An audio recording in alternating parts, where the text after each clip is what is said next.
Oke sobat pecinta otomotif, apa kabarnya hari ini? Saya harapkan semua dalam keadaan baik-baik saja. Oke, sebelum kita melanjutkan untuk membahas kelebihan dan kekurangan dari Toyota Kijang Kotak Super atau Grand, ada baiknya sobat semua untuk subscribe. Bagi yang belum subscribe, klik juga share dan like.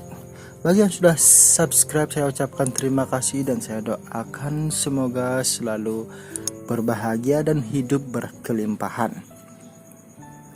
Bagi yang belum subscribe, saya ucapkan selamat menonton. Oke, siapa yang tidak tahu dengan mobil Kijang ini? Mobil ini banyak sobat temukan di pedesaan, khususnya untuk saat ini, karena mobil ini sangat diminati untuk mengangkut barang seperti sayur, bahan bangunan dan sebagainya. Kehandalan dari Toyota Kijang Kotak ini, ada Toyota Kijang Kotak Super dan Grand Extra, sudah tidak perlu diragukan lagi.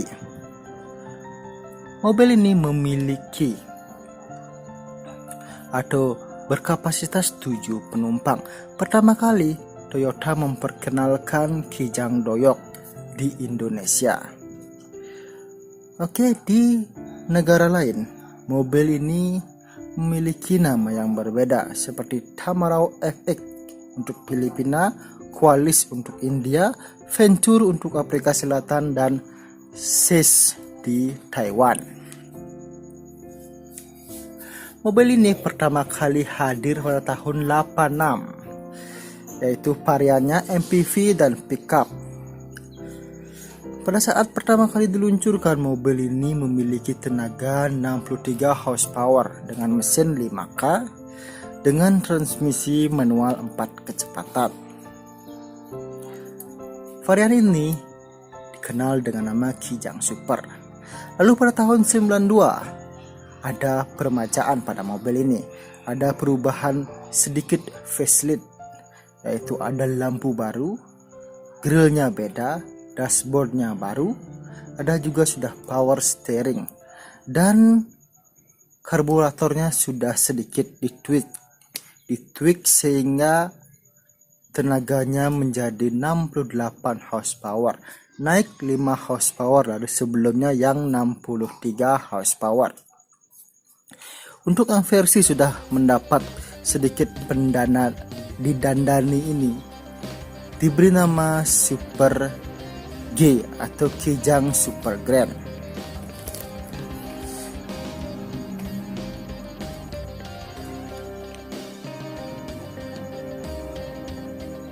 Oke, untuk yang sudah facelift ini, yang Grand Extra, yang Grand Extra itu didatangkan langsung dari Toyota Jepangnya, dirakit di sana, dibuat di sana. Jadi karoseri lokal sudah tidak menyentuh mobil ini.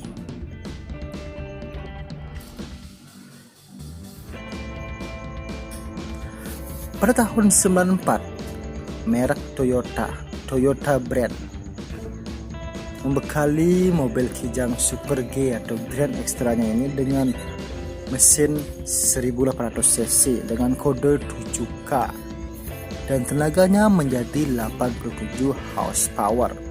Dan di tahun ini juga dihentikanlah penggunaan mesin 5K pada Kijang Kotak. Penantang atau saingan paling berat dari mobil ini yaitu Isuzu Panther Kotak. Isuzu Panther Kotak ya.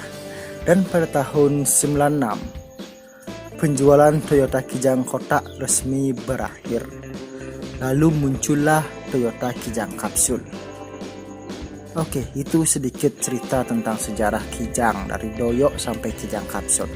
Ya, oke, kita lanjutkan ke spesifikasi dari Toyota Kijang Kotak Super dan Grand Extra. Silahkan sobat lihat sendiri.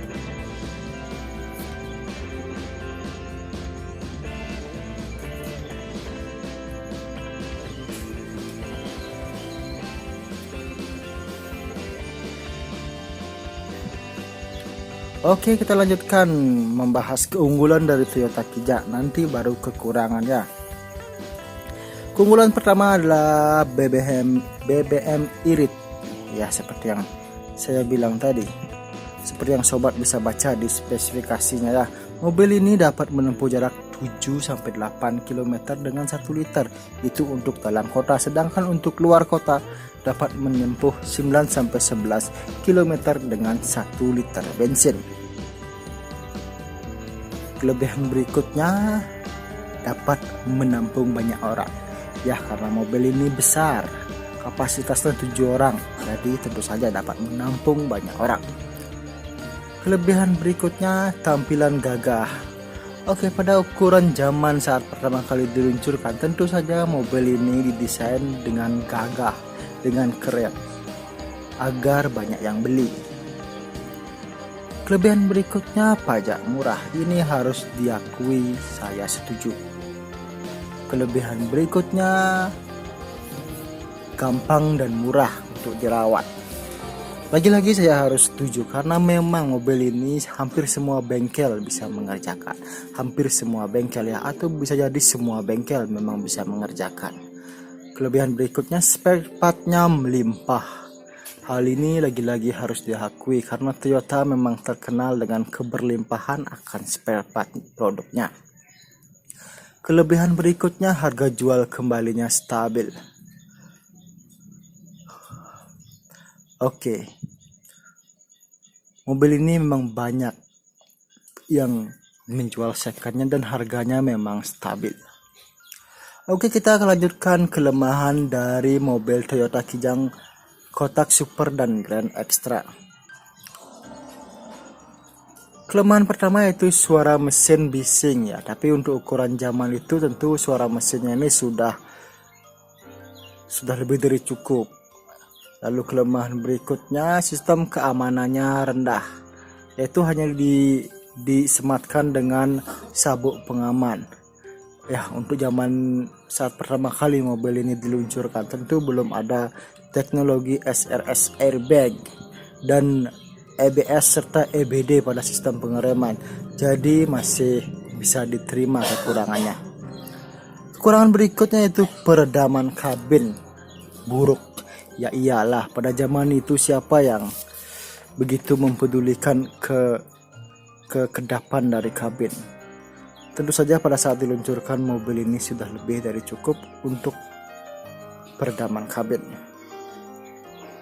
Kekurangan berikutnya banyak komponen yang harus diganti. Namanya juga mobil sudah tua, jadi tentu saja banyak komponen yang sudah aus dan umurnya sudah usur sehingga patut diganti. Oke sobat pecinta otomotif, demikianlah ulasan singkat tentang kelebihan dan kekurangan dari Toyota Kijang kotak super atau Grand Extra. Semoga bermanfaat. Jangan lupa untuk klik subscribe bagi Anda yang belum subscribe. Kalau belum mau subscribe, silahkan menikmati untuk menonton. Saya doakan Anda selalu berkelimpahan dalam rezeki. Oke, sekian. Bye-bye.